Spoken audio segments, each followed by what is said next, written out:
اعوذ باللہ من الشیطان الرجیم بسم اللہ الرحمن الرحیم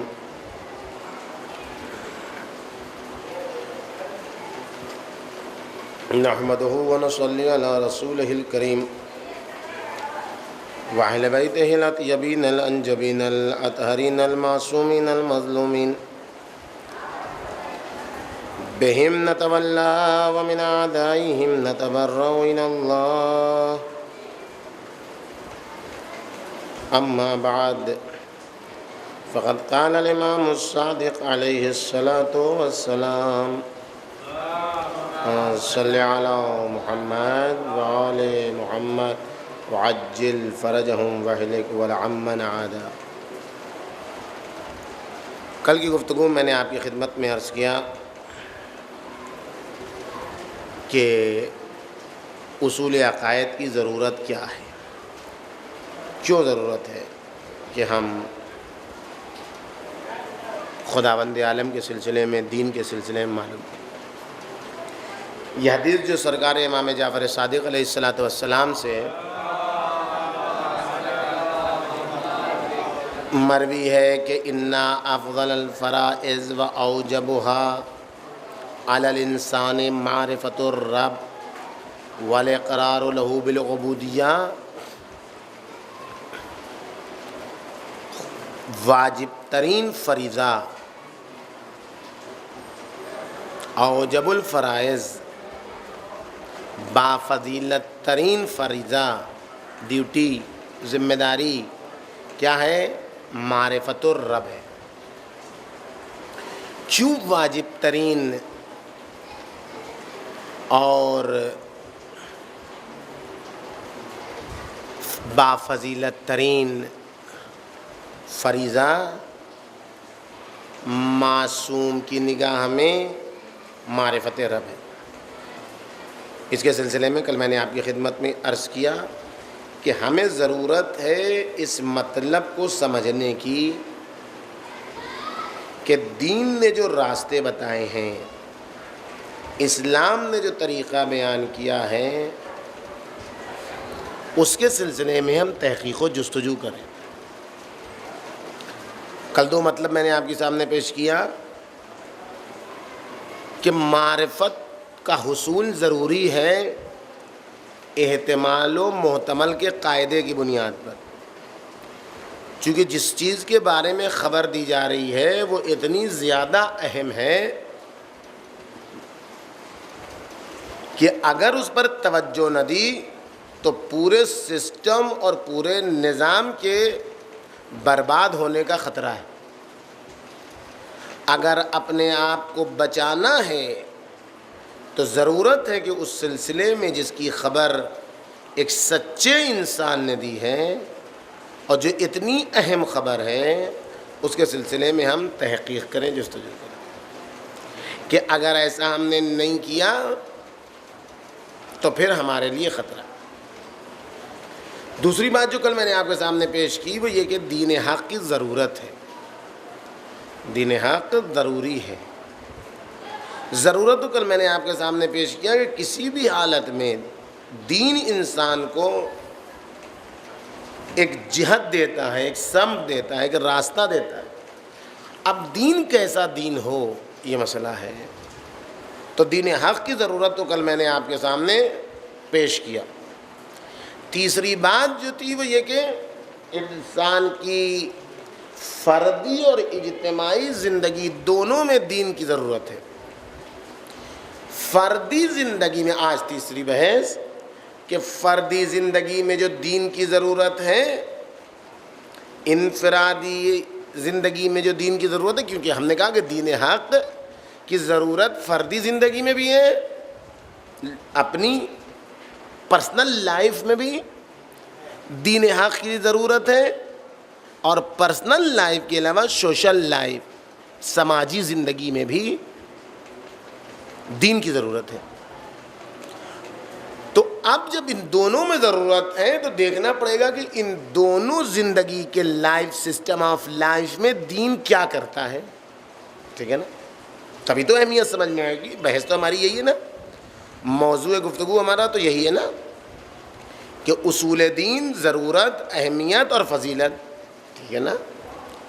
تو جب اہمیت، ضرورت اور فضیلت ہمارا موضوع ہے تو اب ہمیں یہ دیکھنا ہے کہ دین حق فردی زندگی میں بھی ضروری ہے اور اجتماعی زندگی میں ضروری، پرسنل لائف میں بھی اور اجتماعی زندگی میں بھی، ٹھیک ہے؟ تو اب جب پرسنل لائف اور اجتماعی زندگی دونوں میں دین حق کی ضرورت ہے تو اب دیکھنا ہوگا کہ انسان کی مشکلات کیا ہیں، انسان کی پریشانی کیا ہے، اور دین اس پریشانی کو کیسے حل کرتا ہے۔ انسان کی فردی زندگی کی دو اہم مشکل ہیں، دو اہم مشکل، دو بلا انسان کی زندگی میں ہے، بچہ، جوان، بوڑھا، مرد، عورت، سب کی زندگی دو مشکل ہے، ایک خوف، دوسرے حزن۔ جو پاس میں ہے اس کا خوف کہ کہیں چھن نہ جائے، جو نہیں ملا ہے اس کا ملال کہ اس تک کیسے پہنچیں۔ اس گیرودار حیات میں پوری زندگی گرفتار ہے سب کی۔ جو فٹ پاتھ پر سوتا ہے اسی میں مبتلا ہے، فٹ پاتھ پر سونے والے کی زندگی بھی خوف و حزن کے درمیان درگیر ہے۔ اس کا تو خوف و حزن آپ کو معلوم ہی ہے کہ اس کو یہ کہیں جو ہے وہ پولیس آ کے یہاں سے بھی نہ اٹھا دے، اسی خوف میں چلا جاتا ہے۔ حزن تو اس کا بڑا ہی ہوا ہے کہ ہمارے پاس ایک چھپر بھی نہیں ہے اور ایک چھپر کٹ بھی نہیں ہے، اور سونے کا سب کچھ جو نہیں ہے اس کے نہ ہونے کا ملال، جو ہے اس کے اب بڑھتے جائیے اسی کو، اس کو جتنا دائرے میں بڑا کر لیجیے۔ اب فٹ پاتھ سے چھپر کے مکان میں آیا تو خوف ختم ہوا، دوسرا خوف کریٹ ہو گیا اور بڑھ گیا، دوسرا حزن کریٹ ہو گیا، پیدا ہو گیا۔ ارے یہ گھر تو بہت چھوٹا، یہ تو چھپر ہے، گرمی میں برسات میں بمبئی کی برسات اس میں ٹپکتا ہے، بچے کہاں سوئیں کہاں۔ اب تک فٹ پاتھ پر سو رہا تھا، پلاسٹک ڈال کے سو رہا تھا، اب ایک چھپر مل گئے تو حزن بڑھا۔ اب اس طریقے سے آپ ڈیولپ ہوتا رہا حزن و ملال۔ اب جتنے بڑے ملک کا پریزیڈنٹ ہے ہم دور سے سمجھتے ہیں وہ بہت آسانی میں ہے، ایک کلرک سوچتا ہے جو گزیٹڈ افسر ہے وہ بڑی آسانی میں، اس سے پوچھیے کتنے حزن و ملال میں ہے، ہر آن اس کے اوپر پھانسی کا پھندا لٹکتا رہتا ہے، خوف میں مبتلا ہے، جس پوسٹ پر ہے کہیں نکل نہ جائے ہاتھ سے۔ یہ فقط پگڈی میں نہیں، علماء میں بھی ہے، ایسا نہیں ہے، سب میں ہے یہ مرض، سب اس مہلک مرض میں گرفتار ہے۔ ہم جو بول رہے ہیں کوئی دوسرا پڑھ لے گا تو ہم دوسری جگہ کیسے پڑھیں گے؟ یہ مولوی میں چکر اپنا کیا ہوا نوٹ دینے کو تیار نہیں ہے۔ ارے خوف ہے کہ اگر میری بات پڑھ دی دوسری جگہ تو ہم دوسری جگہ کیا پڑھیں گے؟ ہم جا کے پھر اسی کو پڑھیں گے تو لوگ کہیں گے ارے یہ تو فلاں کی بات پڑھیں، جبکہ میٹر تو میرا ہے۔ یہ مولوی کی پریشانی ہے، یہ پریشانی مولوی کی ہے، خوف میں گرفتار ہے مولوی۔ پورا عشرہ گزر گیا اتنی سی بات پیش کرے گا تاکہ نئی تاریخ میں تھوڑی سی بات پیش کر دے گا، یوں ہی ٹہلاتا رہے گا۔ کیوں؟ اس لیے کہ ساری بات پیش کر دی لوگ سن کے ادھر ادھر کر دیں گے تو پھر میرا میٹر چلا جائے گا۔ خوف ہے اسے، ہر ایک خوف میں گرفتار ہے انسان کی زندگی، خوف اور حزن میں، اور اسی خوف و حزن میں گھلتا چلا جاتا ہے، پگھلتا چلا جاتا ہے، زندگی برباد ہوتی چلی جاتی ہے۔ دین کا کیا کام ہے اس میں؟ دین کا کام یہاں فردی زندگی میں یہ ہے کہ یہ دونوں مرض کو چھین کے اطمینان عطا کر دیتا ہے۔ دین کا سب سے بڑا کرشمہ یہ ہے۔ دین وہ ہے کہ جس کے یہاں جو دیندار ہو گیا اس کا خوف چلا گیا، جو دیندار ہو گیا اس کا حزن چلا۔ کیوں ہوتا ہے؟ سمجھے؟ یہ خوف و حزن کیوں ہوتا ہے؟ اس لیے کہ انسان کو اپنی تکیہ گاہ، پشت پناہی مستحکم دکھائی نہیں دیتی. خوف کس چیز کا ہے؟ کہیں چھن نہ جائے، اس کا خوف ہے. لیکن اگر کوئی اس نے بہت قوی پہلوان اپنے گھر کے دروازے پر بٹھا دیا ہے کہ کوئی داخل ہی نہیں ہو سکتا ہے حتیٰ محلے میں بھی، تو پھر کچھ دیر کے لیے خوف جاتا رہتا ہے. لیکن پھر خطرہ آتا ہے کہیں اس گارڈ کو ہی مار دیا گیا تو پھر جو تجوری بھری ہے کیا ہوگا. خوف نہیں جاتا ہے، لیکن خوف کم ہوتا ہے، دوسرا خوف شروع ہو جاتا ہے. جیسے جیسے پشت پناہی مضبوط ہوتی ہے ویسے ویسے خوف نکلتا چلا جاتا ہے. جیسے جیسے اعتبار بڑھتا چلا جاتا ہے ویسے ویسے حزن ختم ہو. لیکن اعتبار بڑھے کیسے؟ سب تو ایک ہی جیسے کا. دین کا کرشمہ یہ ہے کہ دین جب آتا ہے تو خوف کو بھی دل سے نکال دیتا ہے، حزن کو بھی دل سے نکال دیتا ہے. یہ کون سا کرشمہ کرتا ہے؟ دین کیا معجزہ کرتا ہے آپ کے ہمارے ساتھ؟ کا دین کا معجزہ یہ ہے کہ الا ان اولیاء اللہ لا خوف علیہم ولا هم یحزنون. دیکھو اولیاء الہی کو پہچانو، یہ وہ ہیں کہ جن کے دل میں خوف نہیں ہے، دیندار ہیں. انسان کی زندگی میں، فردی زندگی میں، پرسنل لائف میں دین کا کردار کیا ہے؟ دیندار کے دل سے، اولیاء الہی کے دل سے خوف نکل جاتا ہے. لا خوف علیہم ولا هم یحزنون. حزن ختم ہو جاتا ہے. یہ اولیاء کون ہے بھائی؟ یہ اولیاء کون ہیں جو مسجد میں بیٹھ کے فقط تسبیح پڑھتے رہتے ہیں؟ اولیاء کون ہیں جو فقط بیٹھ کے مسجد کی چٹائی بن جاتے ہیں؟ جن کو معاشرے اور سماج سے کوئی مطلب ہی نہیں، دنیا میں کیا ہو رہا ہے کوئی مطلب ہی نہیں. ہم ٹھیک رہیں، کیا ہو رہا ہے عراق میں ہم سے کیا مطلب، کیا ہو رہا ہے سیریا میں ہم سے کیا مطلب، کیا ہو رہا ہے فلسطین میں ہم سے کیا مطلب. ہم دعا کریں گے مولا آ جائیں گے تو کریں گے. ایسا کہیں ہوتا ہے دنیا میں؟ اگنورنسی کا نام اولیاء اللہ ہی نہیں ہے. ولی اللہ وہ نہیں جو بے خبر ہو، خواجہ ربی کی طرح. ایسے مقدس لوگ مشہور جاتے ہیں خواجہ ربی کیا جاتے ہیں. خواجہ ربی کون ہے؟ خواجہ ربی وہ ہیں کہ جن کو سمجھ میں نہیں آیا کہ ہم جنگ جمل میں کس کے ساتھ رہیں، سرکار امیر کے ساتھ یا اونٹ اور اونٹنی کی فوج کے ساتھ. سمجھ میں نہیں آ رہا. مولانا نے کہا تم جاؤ، تم اس قابل نہیں، تم جاؤ جا کے تسبیح پڑھو. سرکار سید الشہداء کی شہادت ہوئی، خبر ملی حسین ابن علی قتل کر دیے گئے، کہ خدا قاتل حسین پر لعنت کرے. توبہ کر لی، اللہ توبہ اللہ توبہ اللہ توبہ. ارے ایک تسبیح چھوڑ گئی، سبحان اللہ سبحان اللہ. دیکھیں یہ ولی اللہ ہے، اس کا شمار اولیاء الہی میں، جسے خوف ہے، جس کو تسبیح کا فلسفہ سمجھ میں نہیں آیا، جس کو ولی اللہ کا درجہ سمجھ میں نہیں آیا، یہ ولی اللہ ہے. جس کو خبر ہی نہ ہو معاشرے اور سماج کی. قرآن فاصلہ سناتا ہے، الا ان اولیاء اللہ لا خوف علیہم ولا هم یحزنون. اولیاء الہی کا وہ ہیں کہ جن کے دل میں خوف نہیں ہے اس چیز سے کہ جو ان کے پاس ہے کہ چھن جائے گی. ولا هم یحزنون، اور وہ ملال میں بھی نہیں ہے جو چیز ان کے پاس نہیں ہے، اس لیے ان کے پاس خدا ہے،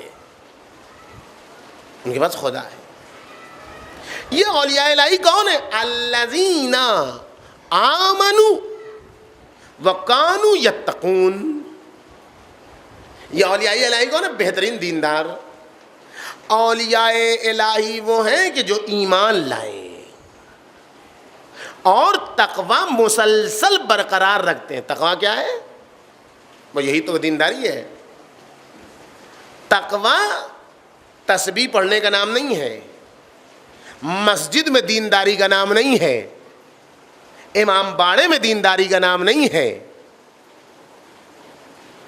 تقوی پوری زندگی میں دینداری کا نام ہے. بازار میں دیندار، اپنی دکان میں دیندار، اپنے کاروبار میں دیندار، اپنی بیوی بچوں کے ساتھ دیندار، اپنے بچوں کے ساتھ دیندار، اپنے ماں باپ کے ساتھ دیندار، اپنے رشتہ داروں کے ساتھ دیندار. سب جگہ جہاں دین دکھائی دے اس کا نام تقوی ہے. اولیاء ولی اللہ کون ہے؟ جو متقی ہو. ولی اللہ کون ہے؟ جو خدا ترس ہو. تو ایسے لوگوں کو کیا چاہیے؟ دین کا کردار انسان کی فردی زندگی. لہم البشرا فی الحیات الدنیا و فی الآخرہ. ایسے تقوی عزلت گزینی کا نام نہیں ہے، گوشہ نشینی کا نام نہیں ہے، تنہائیوں کا نام نہیں ہے، پھٹے پرانے کپڑے پہننے کا نام نہیں ہے، لوگوں کے سامنے ہاتھ پھیلا کے اپنی زندگی گزارنے کا نام نہیں ہے، لوگوں کے دیے ہوئے پیسے کا انتظار کرنے کا نام نہیں ہے، اپنی آبرو بیچ کے اپنی آبرو کا سودا کر کے تھوڑا سا مال تھوڑا سا کھانا لینے کا نام نہیں ہے. یہ تقوی نہیں ہے. تقوی نام ہے وہ کہ انسان کے پاس کچھ بھی نہ ہو، خدا ہو. خدا ہو. تو جو متقی ہوگا لہم البشرا، بشارت دے دو انہیں. کاہے میں؟ فقط آخرت نہیں، فی الدنیا و فی الآخرہ. آخرت میں بھی ان کو بشارت اور دنیا میں بھی ان کو بشارت. بشارت ہی بشارت ہے. یہ آج کا قانون ہے. جب قرآن نازل ہوا تھا اس وقت کے لوگ متقی ہوں تو ایسا ہوگا کہ نہیں، لا تبدیل لکلمات اللہ. آج بھی یہ قانون باقی ہے. خدا کے ہو جاؤ، دیندار ہو جاؤ. خدا مل گیا تو پھر کیا بچا؟ خدا نہ ملا تو پھر کیا رہا؟ یہ سمجھ میں آئے. بعض عرفاء نے جو کہا کہ اگر آخرت کوئلہ ہوتی، کوئلہ پتھر ٹھکری، اور دنیا سونا ہوتی، دنیا سونا، آخرت پتھر بیکار کوئلہ، تب بھی عقل مند آخرت کو انتخاب کرتا، دنیا کو انتخاب نہ کرتا. کیوں؟ اس لیے کہ آخرت باقی رہنے والی ہے، دنیا ختم ہو جانے والی ہے. آخرت باقی رہنے والی ہے، دنیا فنا ہو جانے والی ہے. اور دنیا کا کوئی بھی عقل مند فانی چیز کے اوپر اپنا دل نہیں دیتا ہے. ختم ہونے والی چیز پر اپنا دل نہیں دیتا. پوچھا گارنٹی کتنی ہے؟ گارنٹی نہیں تو وارنٹی کتنی ہے؟ کیوں؟ اس لیے کہ باقی چاہتا ہے. انسان کی فطرت میں بقا ہے. اور یہاں تو الٹا ہے، دنیا کوئلہ سے بھی بدتر اور فانی، آخرت سونے سے بھی افضل، گولڈ سے بھی بہتر اور باقی. تو عقل مند کبھی بھی دنیا کو طرف نگاہ نہیں کرتا. اگر اس کے ہاتھ میں خدا کی محبت آ گئی تو عاشقانہ وہ سب کچھ چھوڑ دیتا ہے. ملذی دعائے ابو حمزہ، دعائے عرفہ امام حسین، روز عرفہ 9 ذی الحجہ، میدان عرفے میں کھڑے ہو کے آنسو بہاتے کیا فرماتے؟ ملذی وجد من فقدک، اے میرے مالک جس نے تجھے کھو دیا اس نے کیا پایا؟ وَمَلَّذِي فَقَدَ مَنْ وَجَدَكَ، اور جس نے تجھے پا لیا اس نے کیا کھویا؟ جس کو خدا مل گیا آپ کاہے کا خوف؟ جس کو خدا مل گیا اب اس کو کاہے کا حزن و ملال؟ لا خوف علیہم ولا ہم یحزنون. انسان کی زندگی کا کرشمہ یہ جب خدا مل جاتا ہے فردی زندگی میں، دین کا کمال یہ ہے کہ دل سے خوف نکل جاتا، دل سے حزن و ملال نکل جاتا. اور ہر زمانے کے لیے لا تبدیل لکلمات اللہ، اللہ کی کلمات میں اللہ کے قانون میں کوئی تبدیل نہیں ہوتی. آج متقی بن جاؤ, آج حرام چھوڑ دو, اس ماہ مبارک رمضان میں فیصلہ کر لو. بہترین عمل اس مہینے کا مولا کائنات کے بقول پیغمبر اکرم سے سوال کے نتیجے میں, یا نبی اللہ اس مہینے کا بہترین عمل کیا ہے؟ زیادہ قرآن پڑھنا. ہاں عمل ہے بہترین, اچھا عمل ہے. ایک آیت پڑھو گے پورے قرآن کا ثواب ہے. سو گے تب بھی عبادت ہے, سانس لو گے تب بھی تسبیح ہے, سب کچھ ہے. لیکن بہترین عمل کیا ہے اس مہینے کا؟ نبی اللہ کا الورع عن محارم اللہ. اے علی, اس مہینے کا بہترین عمل حرام الہی سے پرہیز کرنا ہے. بچو حرام سے اس مہینے میں, پھر دیکھو کیسے بے خوف زندگی گزار. جس کے ولی اللہ جب انسان بن جاتا ہے خوف ختم ہو جاتا ہے. اور اگر تنہائیوں میں ہو, جنگل میں ہو, اگر خدا اس کے دل میں بیٹھ گیا, دین آ گیا, تو خوف. جنگل میں یا کون تنا, چاروں طرف سے دشمن گھیرے ہوئے ہیں, چاروں طرف سے دشمن گھیرے ہوئے ہیں, تلواریں نکلی ہوئی ہیں, لیکن اطمینان سے سوئے گا چونکہ دل میں خدا ہے. جنگل میں شیر ہے, درندے ہیں, بھیڑی ہیں, پھر بھی اطمینان سے چونکہ خدا ہے اس کے, خوف نہیں. لیکن خانہ کعبہ پاس میں ہے, خوف ہے. کیوں؟ اس لیے کہ خدا نہیں ہے.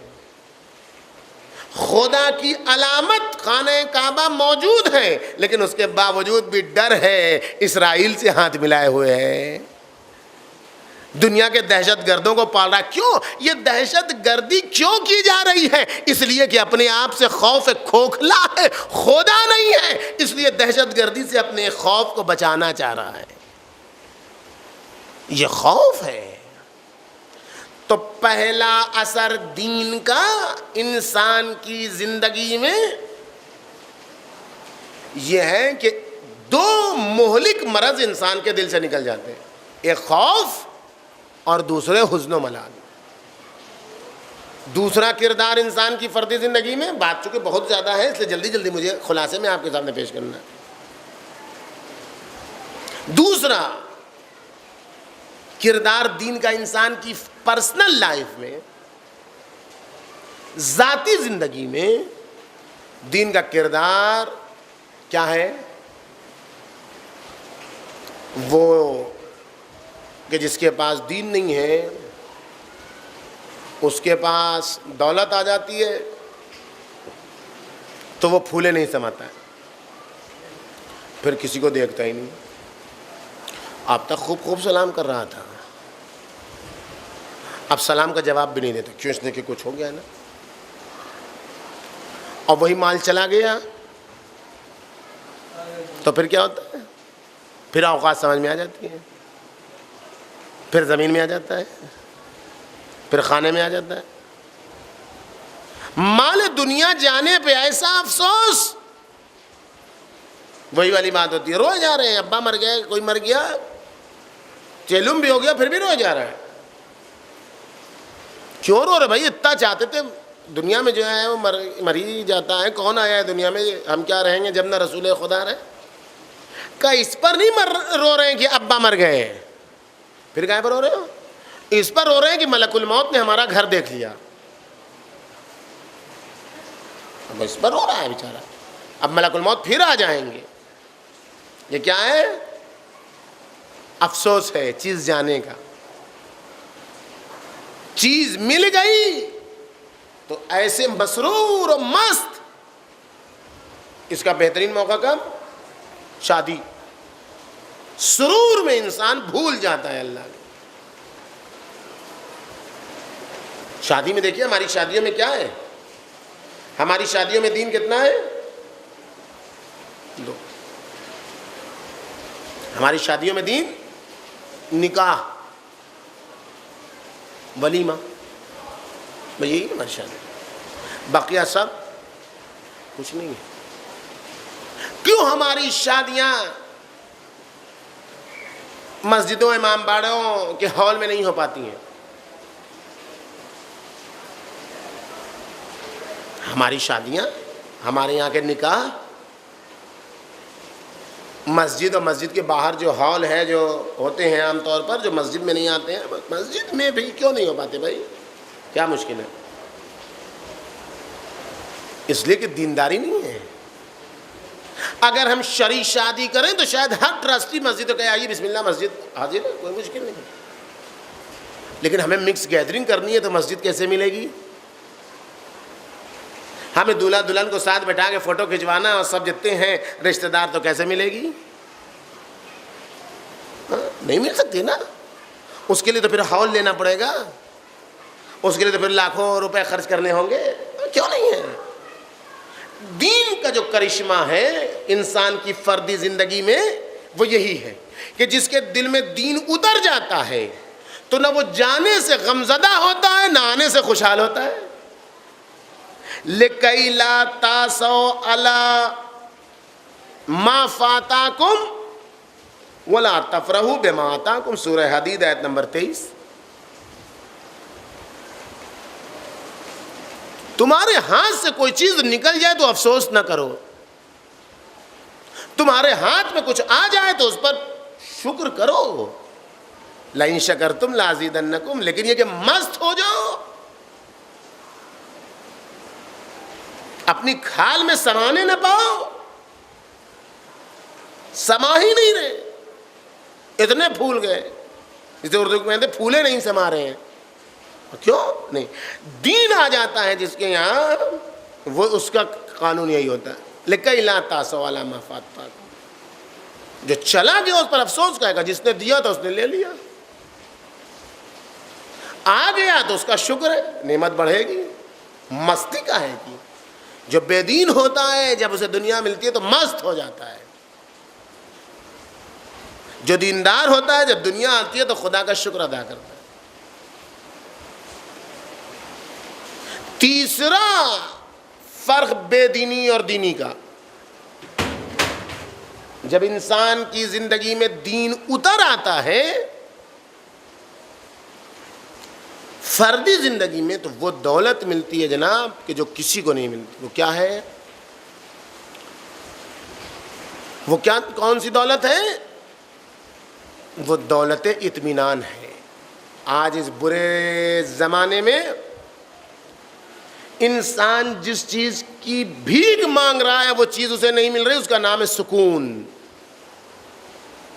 دیکھیے کتنے بڑے بڑے سیٹ ہیں جو ایک نیند کے لیے پریشان ہیں، گولیوں پر گولیاں کھا رہے ہیں، نیند کی ٹیبلٹ کھا رہے ہیں، کیپسول کھا رہے ہیں، نیند نہیں آتی۔ ارے تم لے لو، نہیں اربوں کا پیسہ دے کے لوگوں کو خریدتے ہو، تم لوگوں کا دین خریدتے ہو، لوگوں کی جان خریدتے ہو، دھمکیاں دیتے ہو، سب کچھ کرتے اسی پیسے پر۔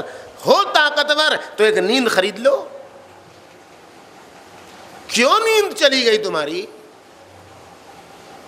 کا سکون نہیں ہے۔ کیوں سکون نہیں؟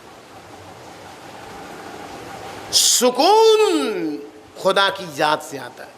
دین کا جو سب سے بڑا کام ہے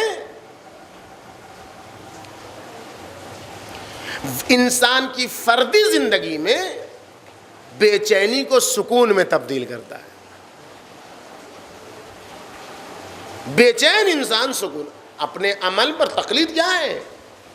تقلید انسان کو سکون عطا کرتی ہے۔ کل جب قیامت کا دن آئے گا تو ایسے ہم سے کیا مطلب، فلاں سے پوچھیے، ہم نے تو انہوں نے جو بتایا تھا وہی عمل کیا تھا۔ بڑا ہی سکون کا احساس کرتا ہے مقلد۔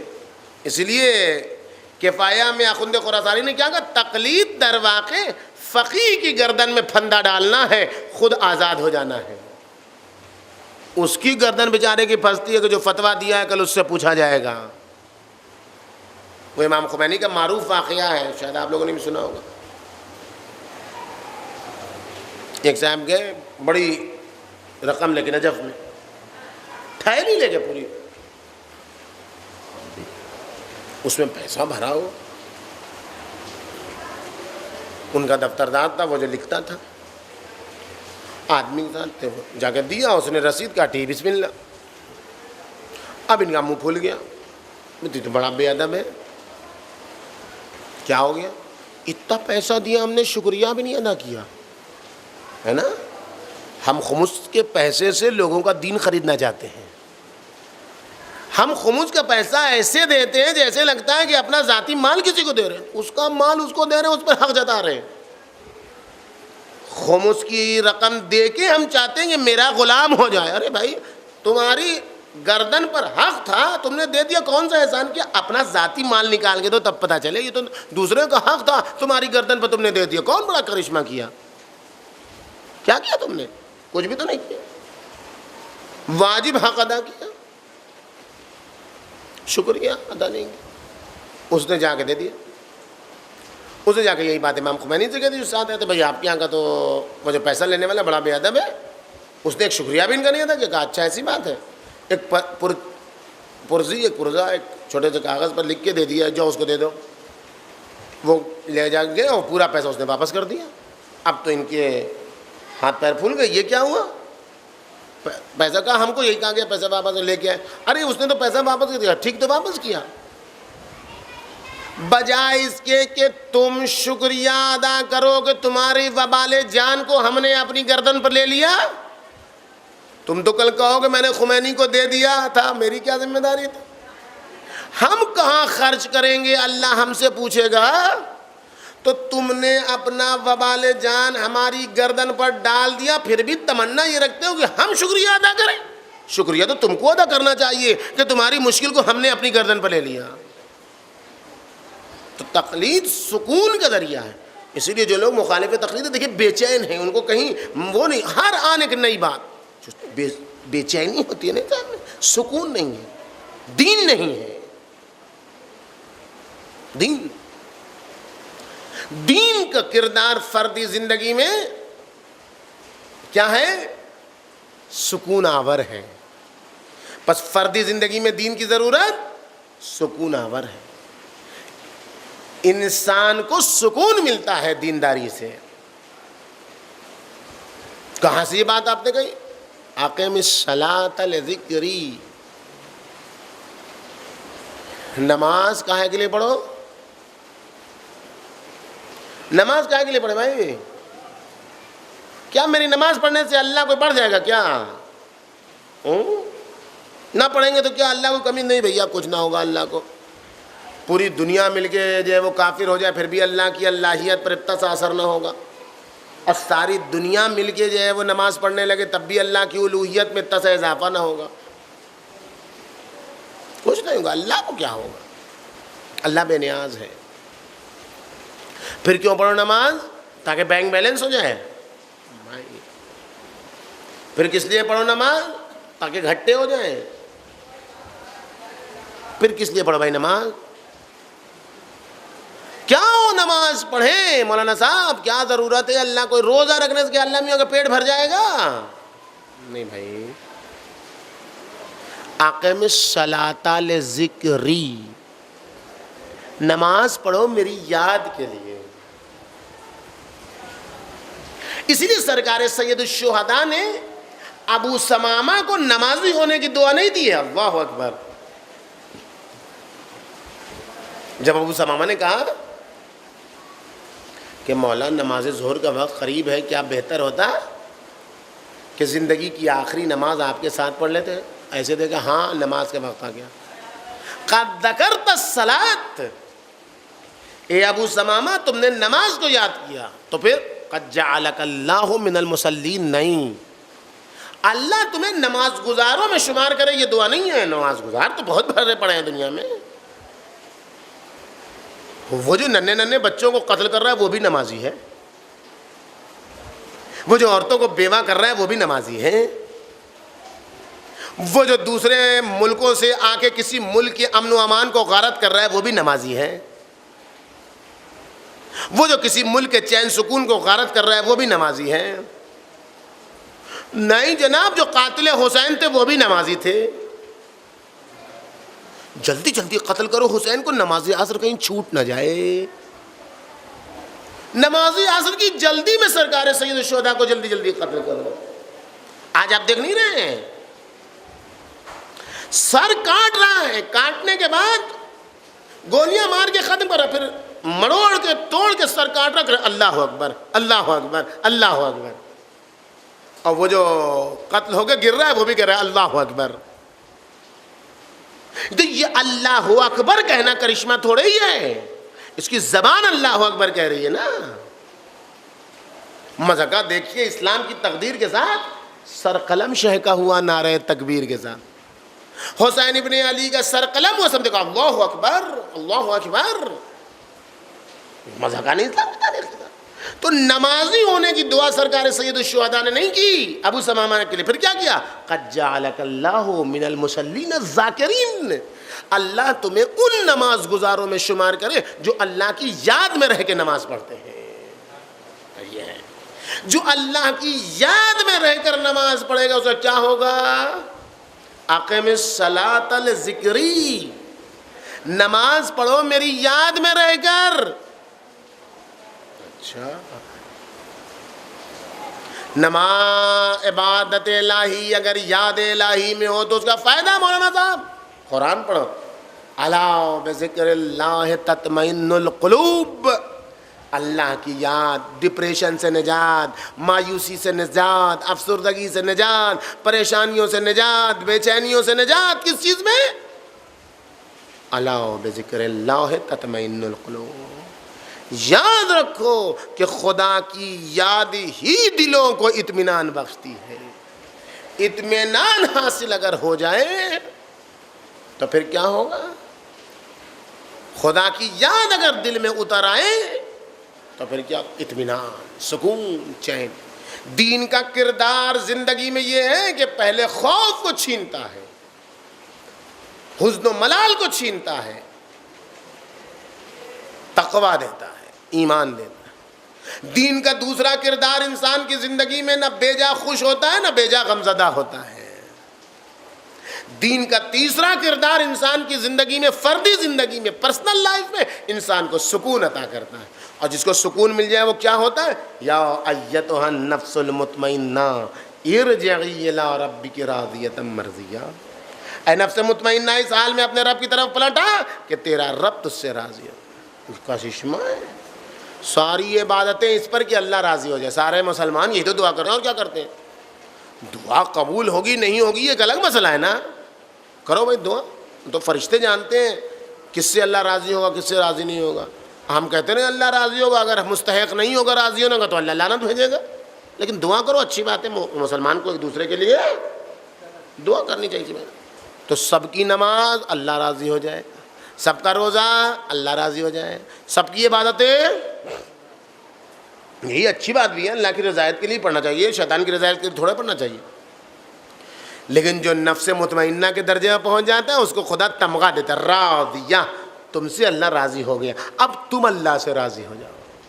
یہ ہے نفس مطمئنہ جو یاد الہی کے نتیجے سب جنت کی تگ و دو میں نفس مطمئنہ کو کہتا ہے میری جنت میں آؤ۔ جنت اور ہے، اللہ کی جنت اور ہے، سب جنت میں جائیں گے، لیکن جنتی میں کون جائے گا؟ جو نفس مطمئنہ کے درجے پر فائز ہوگا۔ فادخلی فی عبادی، بندے سب ہیں، عبدی کون ہے؟ میرا بندہ کون ہے؟ وہ جو نفس مطمئنہ کے درجے میں فائز ہوگا۔ بس دین کی ضرورت ہے، بحث کا خلاصہ دو جملوں میں، معرفت کی ضرورت ہے، دین کی ضرورت ہے، دین حق کی ضرورت ہے۔ دین حق انسان کی فردی زندگی میں بھی ہے، انسان کی اجتماعی زندگی میں بھی ہے۔ فردی زندگی میں دین کا 3 کردار، کیا کیا ہوا 3 کردار؟ پہلا کردار کہ خوف و حزن سے نجات، دوسرا کردار بے جا غم بے جا خوشی سے نجات، تیسرا کردار بے چینی سے نجات، اطمینان کی توفیق۔ یہ فردی زندگی میں۔ اجتماعی زندگی میں دین کا کردار کیا ہے؟ انشاءاللہ کل آپ کو سامنے پیش کریں گے۔ اگر کوئی بات آپ کو پوچھنی ہے اس گفتگو کے ذیل میں، سوال کوئی ہے آپ کے ذہن میں تو بسم اللہ۔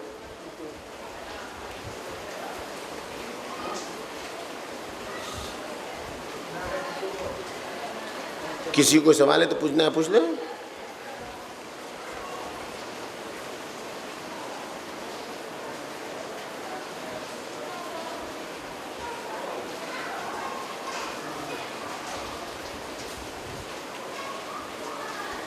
کسی کو کچھ نہیں پوچھنا. الحمدللہ. اللہم صلی علی محمد وآل محمد وعجل فرجہم. اللہم کل ولیک الحجۃ ابن الحسن صلواتک علیہ وعلی آبائہ فی حوضہ الساعہ فی کل ساعہ ولیا وحافظا وقائدا وناصرا ودلیلا وعینا حتی تسکنہ ارضک طوعا وتمتعہ فیہا طویلا برحمتک. پالنے والے ہمیں جذبہ عمل کی توفیق عطا فرمائے. اس ماہ مبارک رمضان میں جو اپنے خاص بندوں کو دینا چاہتا ہے اس سے ہمیں بھی بہرہ مند فرمائے. جن برائیوں سے اپنے خاص بندوں کو دور رکھنے کا وعدہ کیا اس سے ہمیں بھی دور رکھے. میرے مالک تجھے واسطہ ہے محمد و آل محمد کا، اس ماہ رمضان میں ہمیں شب قدر کی برکتوں، رحمتوں، عافیتوں، مغفرتوں سے بہرہ مند فرما. میرے مالک اس شب قدر میں اسی سال اپنے ولی حق حجت خدا کے ظہور کو یقینی فرما دے. میرے مالک ان کے ظہور کے صدقے میں ظالم حکمرانوں کا خاتمہ فرما. ظلم پھیلانے والے داعش، النصرہ اور دیگر 83 ممالک سے آنے والے دہشت گردوں کو عراق میں نیست و نابود فرما. ان سے مقابلہ کرنے والے مسلمانوں کو جس میں شیعہ سنی سب ہیں، ان کو ان ظالموں کا مقابلہ کرنے میں طاقت و قوت و شہامت و شجاعت و عفت و عزت عطا فرما. عتبات عالیات کی حفاظت فرما. ہمیں اس ماہ مبارک رمضان کے صدقے میں، اس ظہور ولی عصر کے صدقے میں ہمیں وہ سب کچھ دے دے اس ماہ مبارک رمضان میں جو تیری طرف سے اچھا. اپنی تقسیم پر ہمیں راضی رہنے کی توفیق عطا فرما. امام زمانہ کے ظہور میں تعجیل فرما. ہم گناہگاروں کو ان کے ناصروں میں شمار فرما. وتقبل منا انک انت السمیع.